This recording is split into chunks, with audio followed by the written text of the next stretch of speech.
Dear children, in last classes we studied role of microbes in different aspects of human welfare. That is, in household products as well as in industrial products and sewage treatment. And in this class, we are discussing role of microbes in biogas production.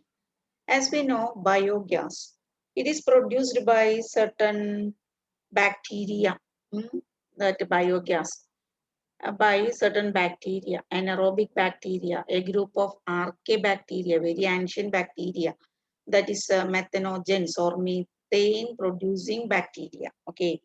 And the biogas is produced by anaerobic degradation of these bio waste, livestock waste, crop, as well as the wastewater or food waste, like bio waste.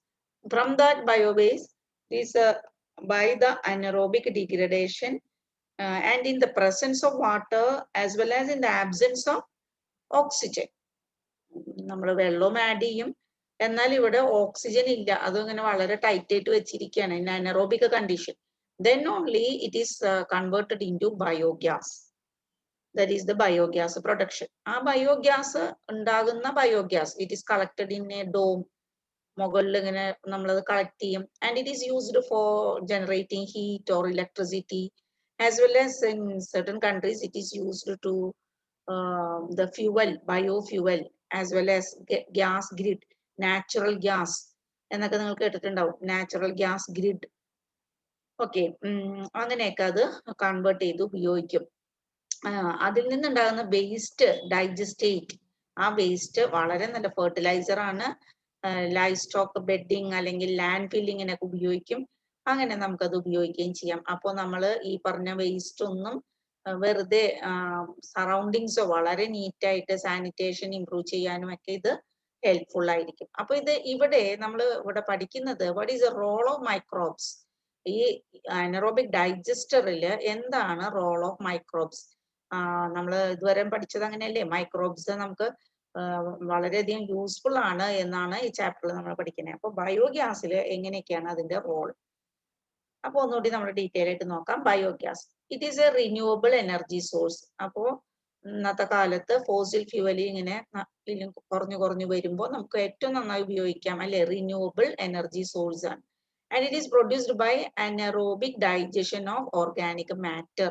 നമ്മൾ കണ്ടു anaerobic digestion of organic matter.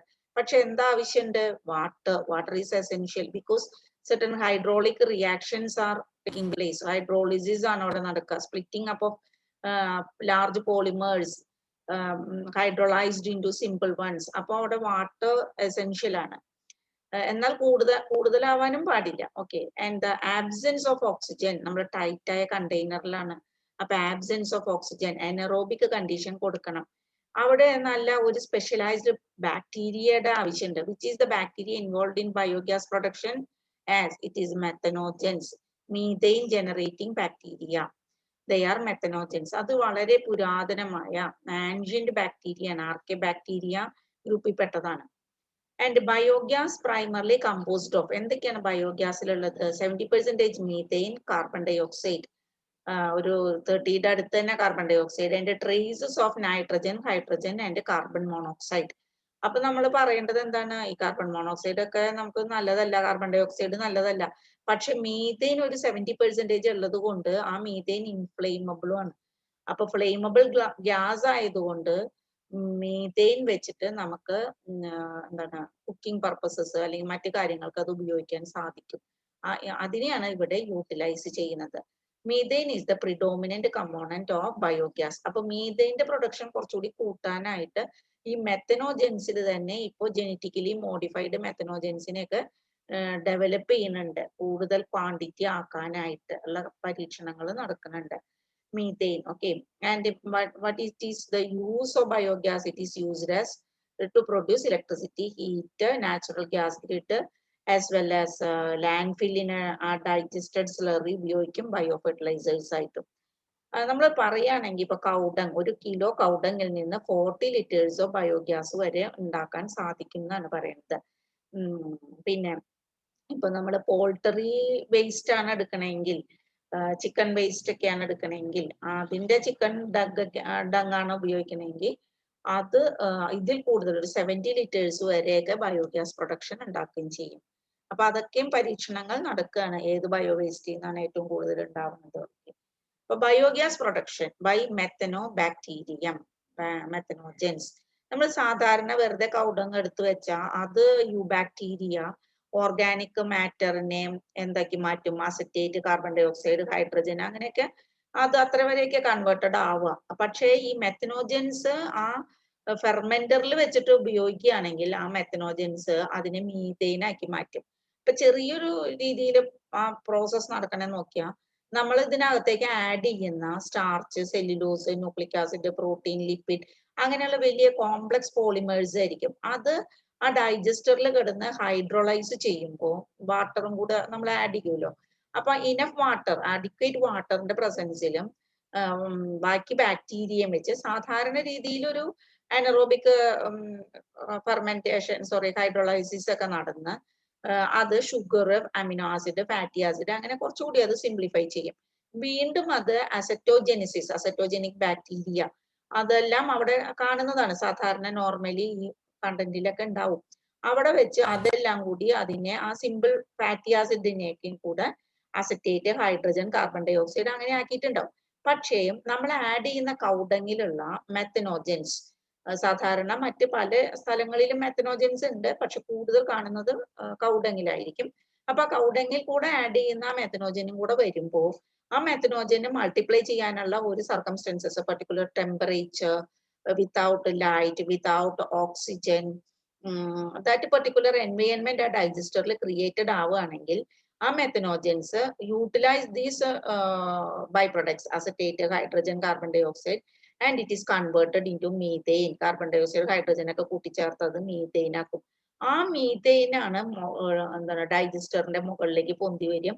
അപ്പൊ നമുക്കത് ഉപയോഗിക്കാൻ സാധിക്കുന്നത്. അപ്പോ biogas produced by methanogens, മെത്തനോബാക്ടീരിയം, അത് different strains അതിനെ നമ്മൾ നേരത്തെയും പറഞ്ഞു. അത് ലോകത്ത് എല്ലായിടത്തും കാണും മെത്തനോജൻസ്, പ്രത്യേകിച്ച് മാർഷി ലാൻഡ്സ്, വെറ്റ് ലാൻഡ്സിലൊക്കെ കാണും. അതുകൊണ്ടാണ് അവിടെ ഒരു പ്രത്യേക സ്മെല്ലൊക്കെ ആ വെറ്റ് ലാൻഡ്സിലൊക്കെ വരുന്നത്, പുല്ലൊക്കെ മൂടിക്കെടുക്കുന്ന സ്ഥലങ്ങളില്. അതിന് എക്സ്കേപ്പ് ചെയ്ത് പോവാൻ പറ്റണില്ലെങ്കിൽ, അനറോബിക് കണ്ടീഷൻ അവിടെ നിലനിൽക്കുകയാണെങ്കിൽ അവിടെ ഉണ്ടാവും മീതെയിൻ ഉണ്ടാവും. അതുകൊണ്ടാണ് ചിലപ്പോൾ ചില സ്ഥലങ്ങളിൽ ഭൂമിയുടെ അടിയിൽ നിന്ന് എന്തോ ഒരു ഗ്യാസ് വരുന്നു, അവിടെ ഇങ്ങനെ കത്തിച്ച ചിലപ്പോൾ കത്തുന്നു എന്നൊക്കെ പറയുന്നത് അവിടെ ഒരു rich source of natural gas, ഈ മീതെയിൻ അവിടെ ഉണ്ട് എന്നാണ് അതിൽ നിന്ന് നമ്മൾ മനസ്സിലാക്കുന്നത്. ഓക്കെ, അപ്പൊ ഇത് നോർമലി എന്താണ് ലോകത്തെ എല്ലായിടത്തും ഉണ്ടാക്കപ്പെടുന്ന ഒരു ഗ്യാസ് ആണ്. കാരണം ഇതൊരു ആർക്കി ബാക്ടീരിയ ആണ്. വളരെ കാലം മുമ്പ് തന്നെ ഈ ലോകത്ത് ഉണ്ടായിട്ടുള്ള ഒരു ബാക്ടീരിയ ആണ് മെത്തനോജൻസ്. അപ്പോ എപ്പോഴും ഇതിങ്ങനെ കൺവേർട്ട് ചെയ്യുന്നുണ്ടായിരിക്കും. പക്ഷെ ആ മീതെയിൻ എന്താണ് എൻവയൺമെന്റിലേക്ക് എസ്കേപ്പ് ചെയ്യുകയാണെങ്കിൽ നിങ്ങൾക്ക് അറിയാം അതൊരു ഗ്രീൻ ഹൗസ് എഫക്റ്റിലേക്കൊക്കെ എത്തിക്കും. പക്ഷെ അതിനു മുൻപ് അതിനെ നമ്മൾ യൂട്ടിലൈസ് ചെയ്യുകയാണ് ഇവിടെ ചെയ്യുന്നത് ബയോഗ്യാസ് പ്രൊഡക്ഷൻ വഴി. അപ്പോ നമുക്ക് ഇത് പ്രകൃതിയിൽ വേറൊരു നല്ല റിച്ചസ്റ്റ് സോഴ്സ് ഓഫ് മെത്തനോജൻ ഏതാ? കാറ്റിൽസ് ആണ്. Among livestock, methane production is greatest in ruminants. Ruminants എന്ന് വെച്ചാൽ എന്താ? In their gut, their stomach having 4 chambers. 4 chamber ഉണ്ട് അവർക്ക്. അത് rumen, reticulum, omasum, abomasum. അതൊക്കെയാണ് chambers. rumen, reticulum, omasum, abomasum. ഈ rumen ഒരു വലിയ ചേംബർ ആണ് കേട്ടോ. അതിൻ്റെ ഉള്ളിൽ കാണുന്ന വേറെ കുഞ്ഞു ചേംബേഴ്സ് ആണ് ഒമാസം, റെറ്റിക്കുലം, ഒബാമാസം എന്നൊക്കെ. അപ്പൊ ശരിക്കും ഇത് ഫുഡ് എടുക്കുമ്പോൾ അത് വന്നിട്ട് വീഴുന്നത് ഈ റുമെനിലാണ്. റുമെനിൽ വെച്ച് അത് ഹൈഡ്രോളിസിസ് നടക്കും. നേരത്തെ പറഞ്ഞ പോലെ കുറച്ചൊക്കെ അത് ഡൈജസ്റ്റഡ് ആവും.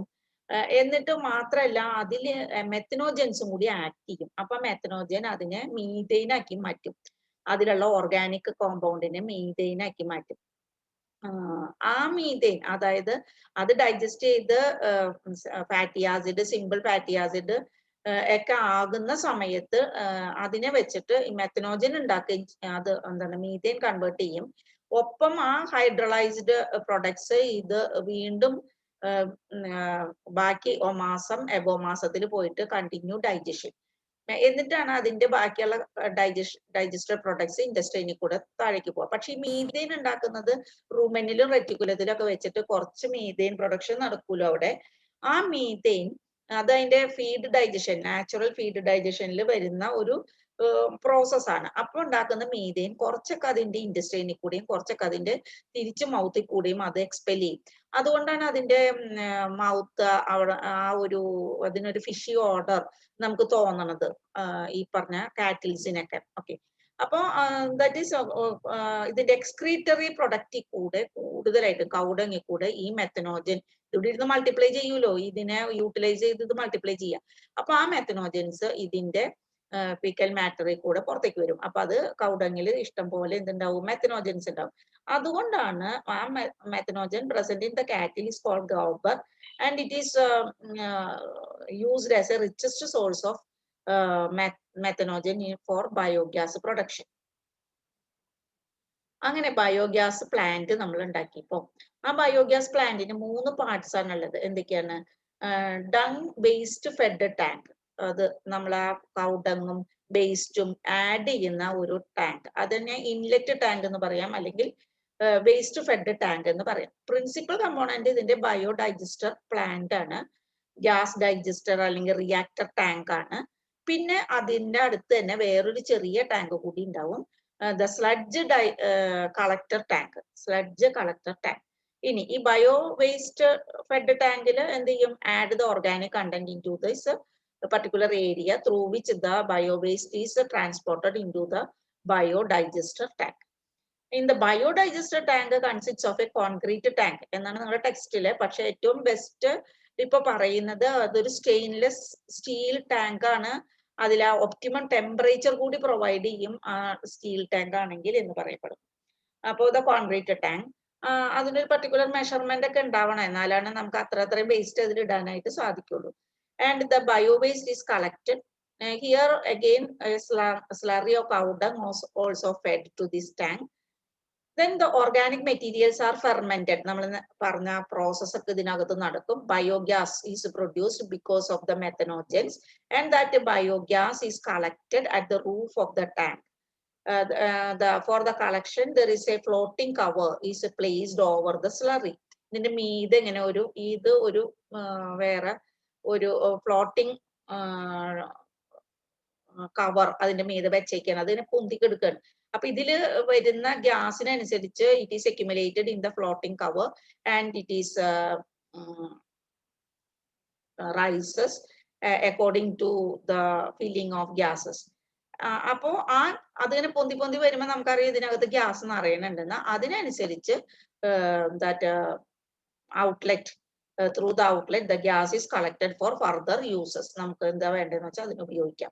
ഒപ്പം ഈ സ്ലറി ഇതിനകത്ത് നമ്മൾ ആഡ് ചെയ്ത മെറ്റീരിയൽ അത് ഡൈജസ്റ്റ് ചെയ്യുന്നതിനനുസരിച്ച് അതും ഒന്ന് പൊന്തി വരും. ആദ്യം ഇത് ആഡ് ചെയ്യുമ്പോൾ ഇത് താഴെ പോവും, പക്ഷെ അത് നേരത്തെ പറഞ്ഞ പോലെ മെത്തനോജൻസ് ഒക്കെ പ്രവർത്തിച്ച് അതിങ്ങനെ കുറച്ചൊന്ന് പൊന്തി വരുമ്പോൾ ആ സ്ലറി ഈസ് എക്സ്പെൽഡ് ത്രൂ, അതിനൊരു ഫ്ലോട്ടിങ്, അതിന്റെ വിസ്കോസിറ്റി കുറവായിരിക്കും. അപ്പൊ അത് ഒന്ന് പൊന്തി ഇതിലേക്ക് വരുമ്പോൾ it can collected in this tank. അപ്പൊ ഈ ടാങ്കിൽ കൂടെ സ്ലഡ്ജ് കളക്ടർ ടാങ്കിൽ കൂടെ അത് നമുക്ക് അപ്പപ്പോ റിമൂവ് ചെയ്ത് പുറത്തേക്ക് എടുക്കുകയും ചെയ്യാം.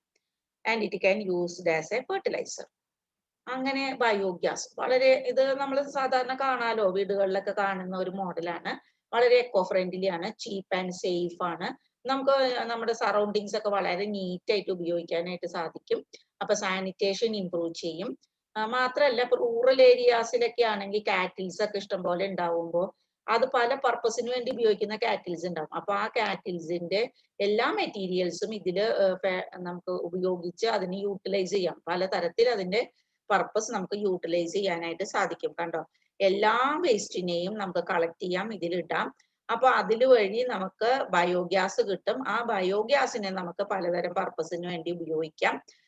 അതുപോലെ തന്നെ ഇതിൽ നിന്ന് കിട്ടുന്ന സ്ലറി നമുക്ക് ബയോ ഫെർട്ടിലൈസർ ആയിട്ടും നമുക്ക് വീണ്ടും തിരിച്ച് നമ്മുടെ പ്രകൃതിയിലേക്ക് തന്നെ കൊടുക്കാൻ സാധിക്കും.